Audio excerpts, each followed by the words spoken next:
نماز جنازہ میں شرکت اور وہاں دیے مدنی پھول رکن شورا نے مہاجر کیمپ باب المدینہ کراچی پاکستان میں مبلغ دعوت اسلامی محمد ظہیر اتاری کے والد کی نماز جنازہ کا ذکر ہے۔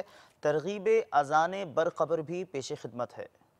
جائے گا جب جہاں سے کچھ بھی نہ پاس ہوگا،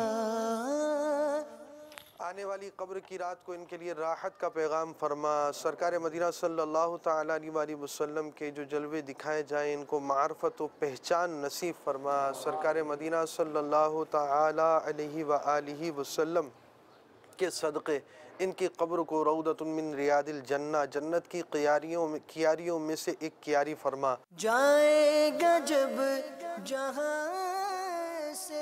مدنی چینل کے ناظرین، شیخ طریقت امیر اہل سنت دامت برکاتہ العالیہ ترغیب دلاتے ہوئے ارشاد فرماتے ہیں، تدفین کے بعد اسی طرح اعلان کیجئے، عاشقان رسول متوجہ ہوں، انشاءاللہ عز و جل اب قرآن کریم کی سورتیں پڑھی جائیں گی، انہیں کان لگا کر خوب توجہ سے سنیے، پھر اذان دی جائے گی، اس کا جواب دیجئے، پھر دعا مانگی جائے گی۔ مرحوم یا مرحومہ کی قبر کی پہلی رات ہے، یہ سخت آزمائش کی گھڑی ہوتی ہے، مردود شیطان قبر میں بہکانے کی کوشش کرتا ہے۔ جب میت سے سوال ہوتا ہے من ربک کا، یعنی تیرا رب کون ہے، تو شیطان اپنی طرف اشارہ کر کے کہتا ہے کہ کہہ دے یہ میرا رب ہے۔